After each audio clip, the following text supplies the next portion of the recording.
정결하게 하는 셈이 나의 앞에 있도다.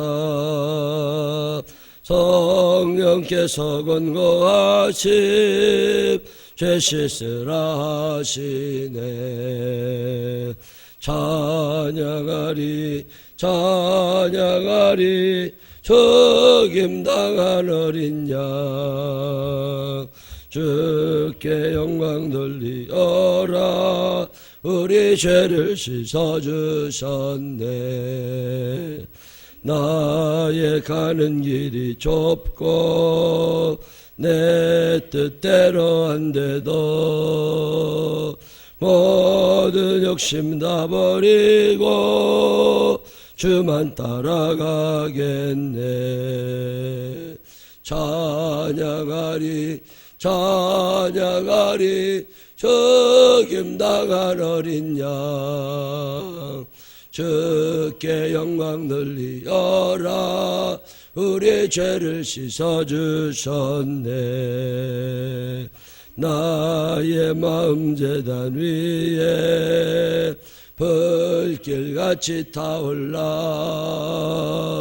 영원토록 찬양하며 주께 영광 돌리네. 찬양하리 찬양하리 적임당한 어린 양. 주께 영광 돌리어라. 우리 죄를 씻어주셨네.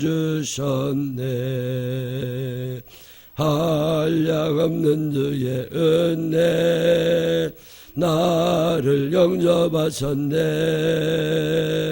내가 지은 모든 죄와 허물 용서하셨네. 찬양하리 찬양하리 적임당한 어린 양. 주께 영광 돌리어라. 우리 죄를 씻어주셨네. 성부 하나님께 영광, 성자 예수께 영광, 성령님께 또한 영광 모두 돌려드리세. 찬양하리 찬양하리 적임당한 어린 양. 주께 영광 돌리어라. 우리 죄를 씻어주셨네. 아멘. 사도신경으로 신앙 고백하겠습니다. 전능하사 천지를 만드신 하나님 아버지를 내가 믿사오며 그 외아들 우리 주 예수 그리스도를 믿사오니 이는 성령을 잉태하사 동정녀 마리아에게 나시고 본디오 빌라도에게 고난을 받으사 십자가에 못 박혀 죽으시고 장사한 지 사흘 만에 죽은 자 가운데서 다시 살아나시며 하늘에 오르사 전능하신 하나님 우편에 앉아 계시다가 저리로서 사한 자와 죽은 자를 심판하러 오시리라. 성령을 믿사오며 거룩한 공회와 성도가 소리통하는 것과 죄를 사해주시는 것과 몸이 다시 사는 것과 영원히 사는 것을 믿사옵나이다. 아멘. 고린도전서 15장 1절부터 8절에 있는 말씀까지만 읽겠습니다. 고린도전서 15장 1절부터 8절에 있는 말씀입니다. 형제들아, 내가 너희에게 전한 복음을 너희에게 알게 하노니 이는 너희가 받은 것이요 또 그 가운데 선 것이라.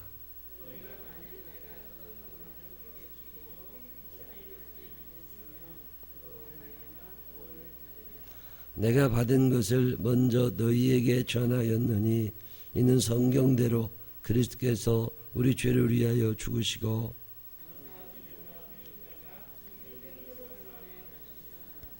게바에게 보이시고 후에 12 제자에게와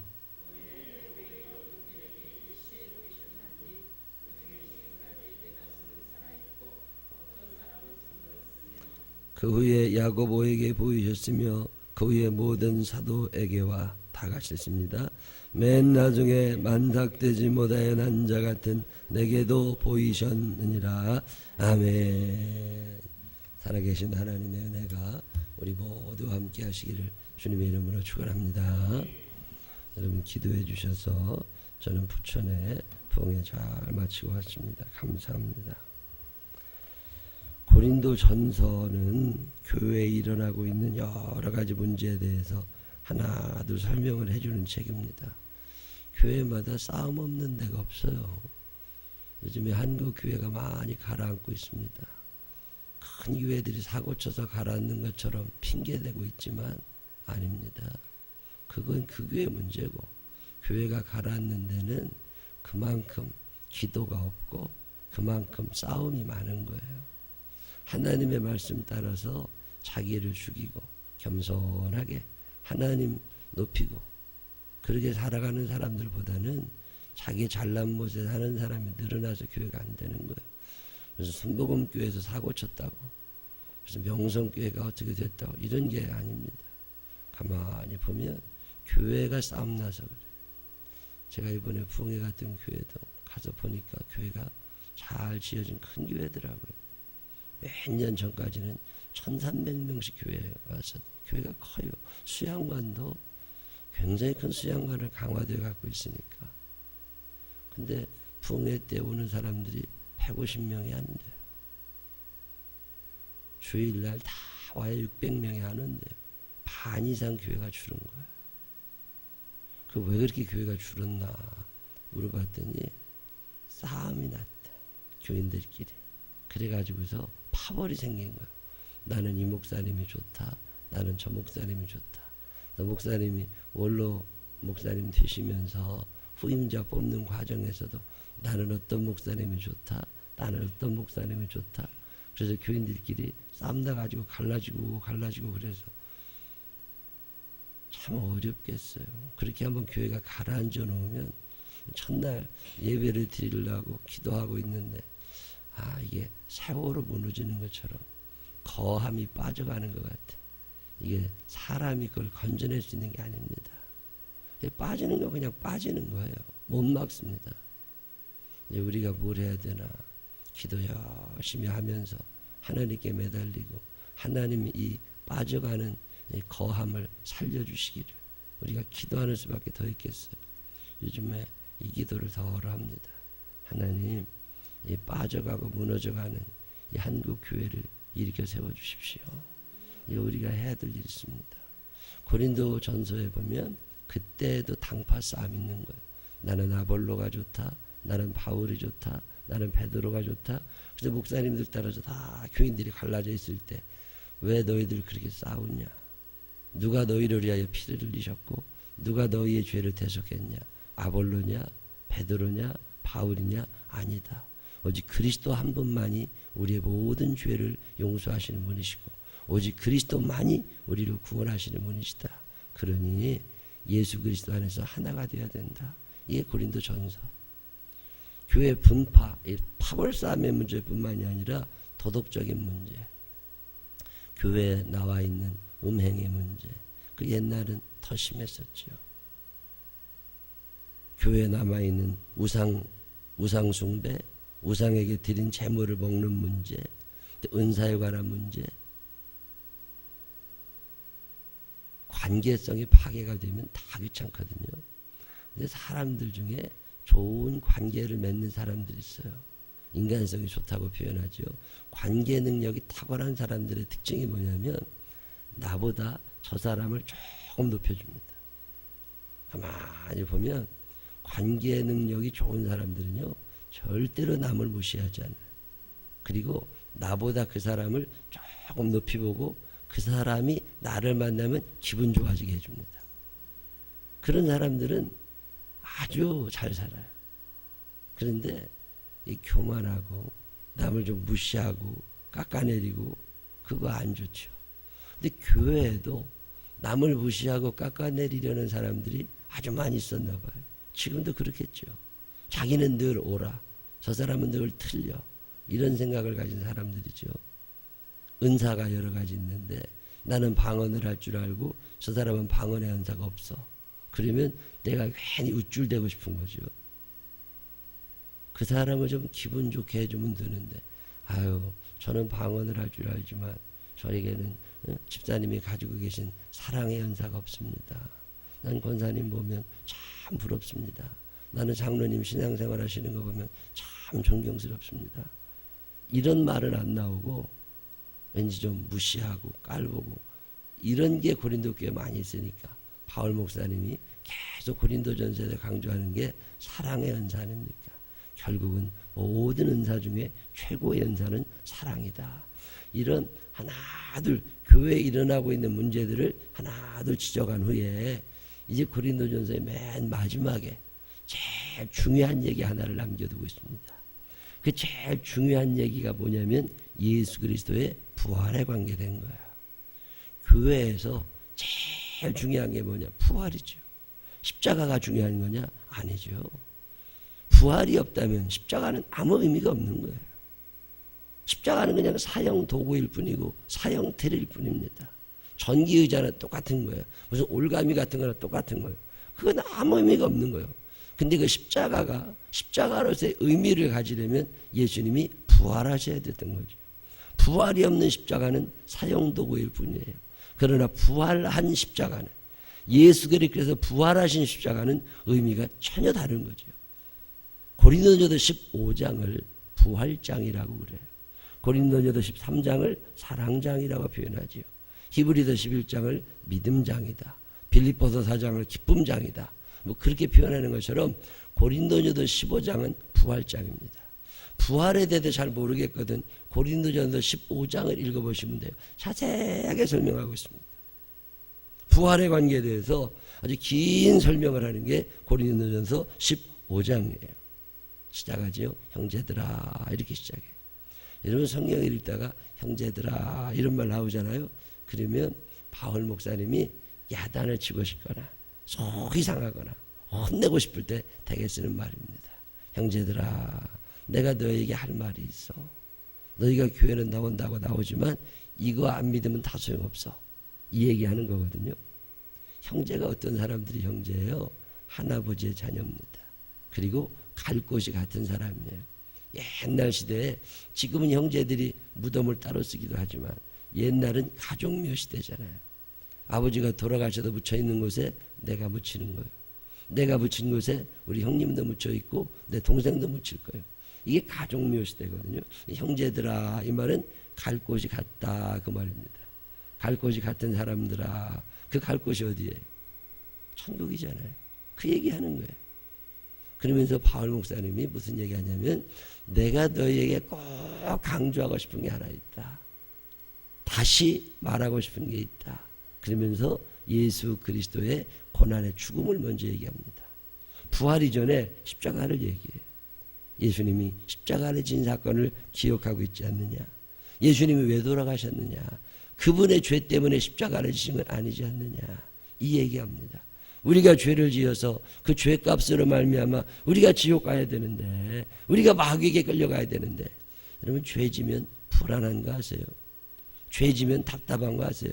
죄지면 바른 선택을 하지를 못합니다. 왜 기도하라 그러는 줄 아세요? 얼마 전에도 어떤 목사님 만나서 그런 얘기 했어요.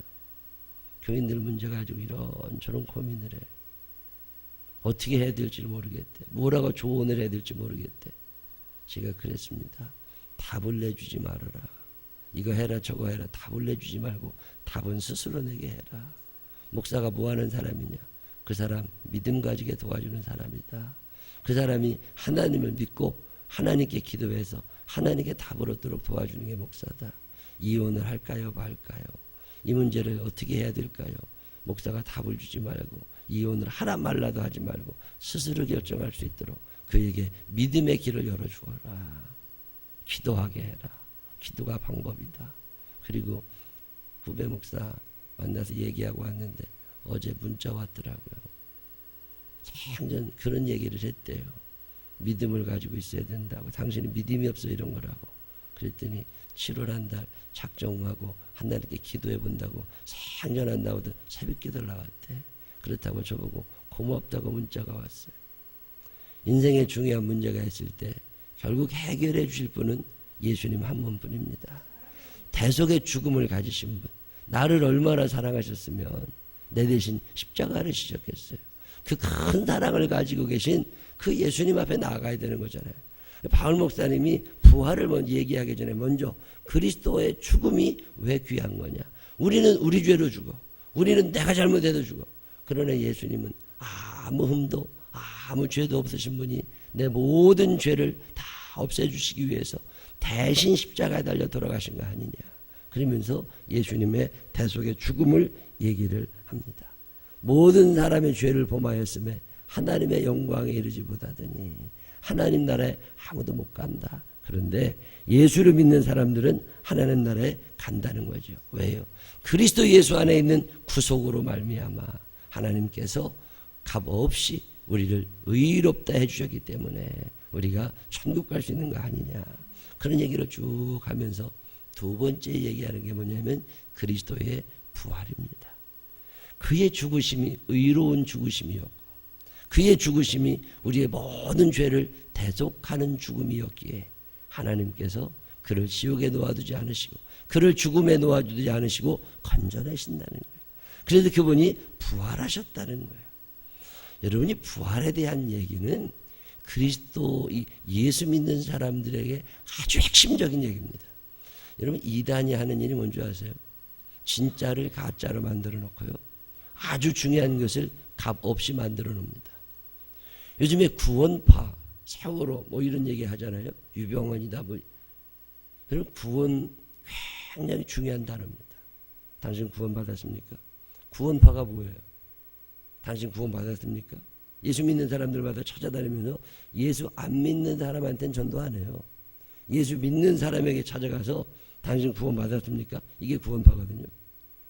예, 구원 받았습니다. 구원의 확신이 있으십니까? 예, 구원의 확신이 있습니다. 몇 월 며칠 날 몇 시에 어디서 구원 받았습니까? 이거 묻고 다니는 게 구원파거든요. 그래서 그 날짜, 시간, 장소를 대지 못하면 너는 구원 못 받았다고 정의하거든요. 그래서 구원 받아야 된다고. 그러면서 예수님은 소개하지 않고 엉뚱한 것들을 소개되는 게 구원파거든요.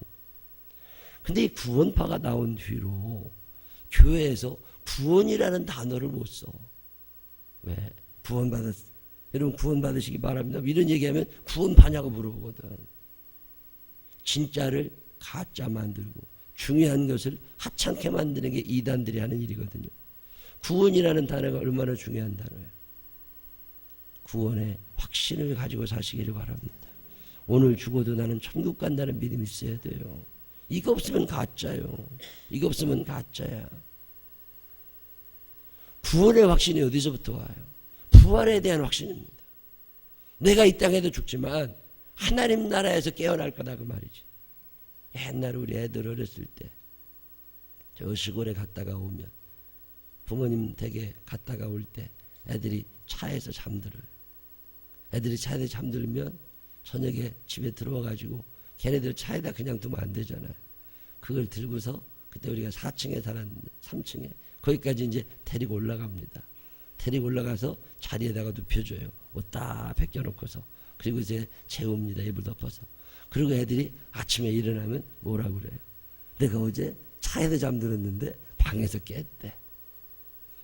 우리가 이 땅에 살면서 여기서 죽는 거예요. 어느 병원에서 죽을지 모르지. 어느 집에서 죽을지 모르지. 하여튼 거기도 숨 끊어지는 거예요. 근데 눈을 뜬 날은 천국에서 눈을 뜨는 거예요. 그걸 부활이라고 그래요. 죽는 자리와 일어나는 자리가 다른 것을 부활이라고 그래요. 바울 목사님이 지금 이거 얘기하는 거예요. 우리의 몸이 이 땅에서 죽지만 하늘에서 다시 일어나게 된다. 너의 이 믿음이 있느냐? 이 믿음이 있으면 구원의 확신을 가진 거 아니냐? 이게 얼마나 중요한 건데.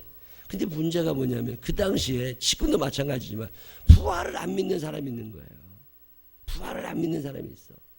옛날에 즐겨 부르던 찬송 복음성가 중에 저 하늘 먼 곳에 천국이 없어도 좋아요. 주님 뜻대로 사는 하루 이곳이 천국이죠. 뭐 이런 찬송이 있었습니다. 절대 아닙니다. 그거 금지곡이에요. 저 하늘 먼 곳에 천국이 없으면 이 땅에서 어떻게 행복하게 살아? 이 땅은 절망이 많아요. 이 땅은 분노도 많아요. 이 땅은 욕구도 많이 살아나요. 천국이 있으니까 그런 걸 절제하며 살아갈 수 있는 거고, 천국이 있으니까 소망을 가지고 살아갈 수 있는 거지.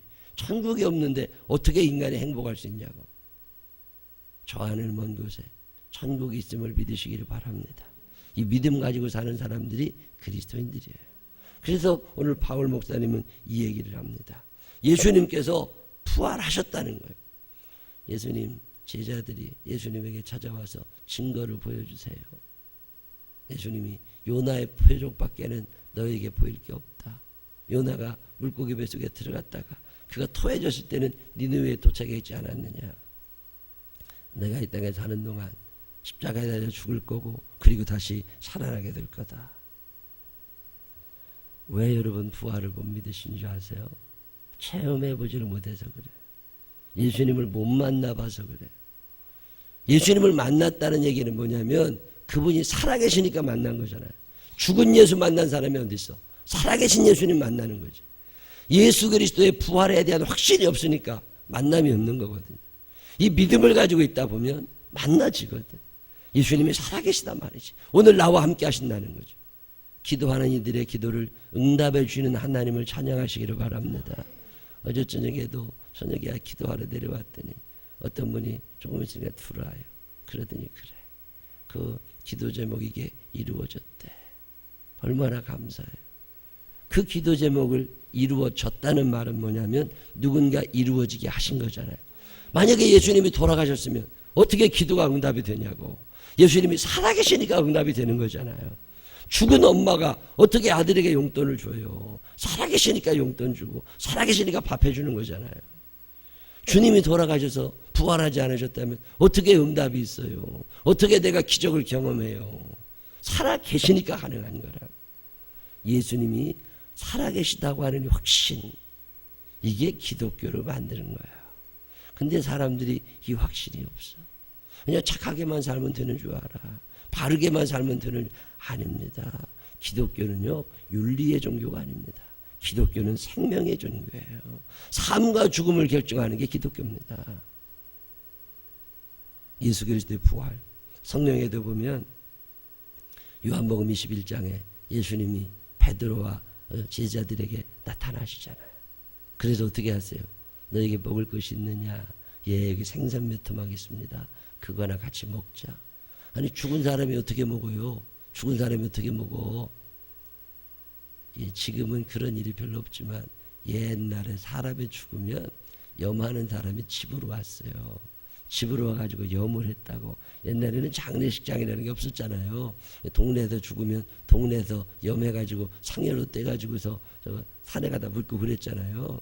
그 염할 때 꼭 여러분 그 사람이 이렇게 죽어서 있으면 염하는 사람이 와가지고 입 벌리고 쌀로 주는 거 아세요? 그거 보셨어요?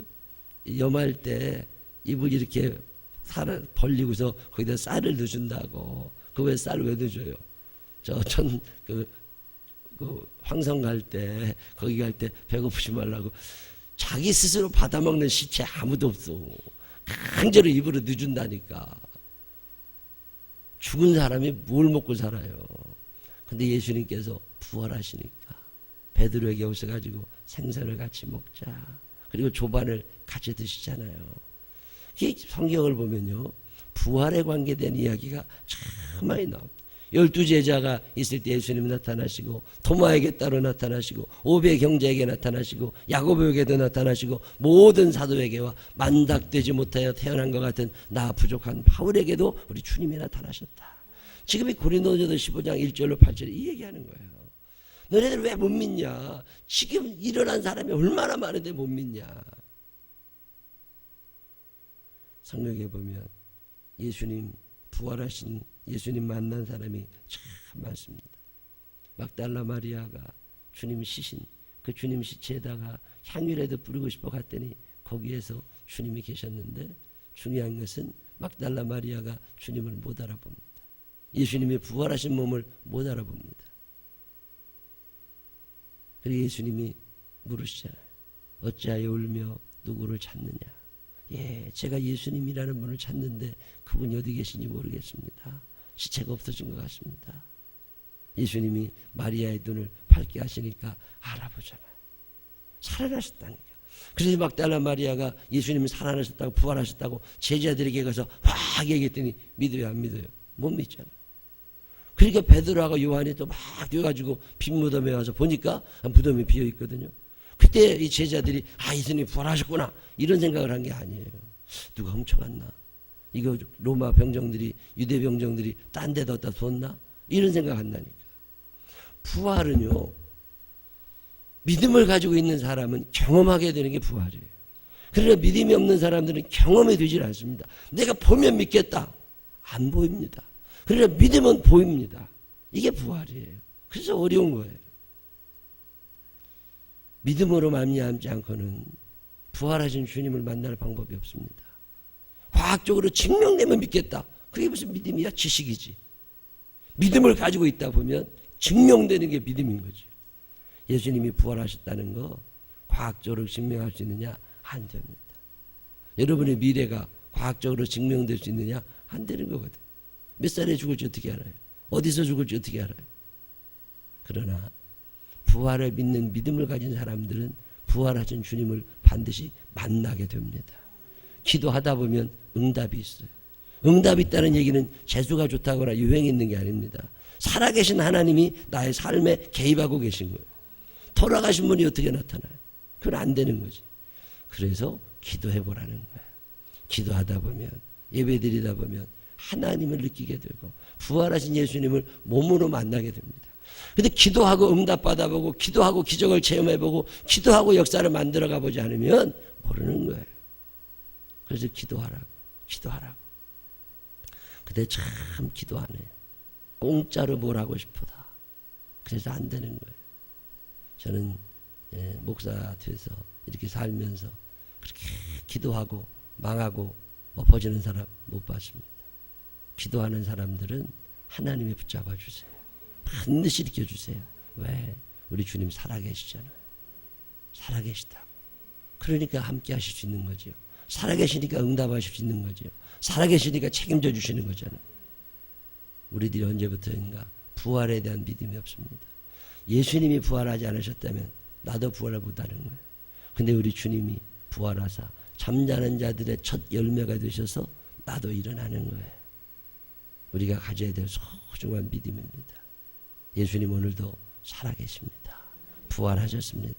이분이 여러분과 함께 하심을 믿고 부활하신 주님 앞에 기도하고 응답받고 만나보고 기적을 경험하고 예수 재밌게 신나게 믿게 되시기를 주님의 이름으로 축원합니다. 기도하십시다. 하나님 아버지 살아계셔서 응답하시니 감사합니다. 우리 주님 부활하셔서 우리에게도 부활의 소망을 주시니 감사합니다. 이 땅이 끝이라면 얼마나 재미없습니까? 아무도 믿지 않습니다. 부활을 믿지 않으려는 이들이 너무 많았습니다. 그때 500여 제자에게 도마에게도 엠마오 마을 올라가던 제자에게도 막달라 마리아에게도 다 나타나셔서 부활했다고 전하라고 하나님 오늘 우리가 이 사명을 가집니다. 예수님 부활하셨습니다. 근데 왜 이 기쁜 소식을 우리가 전하지 못합니까?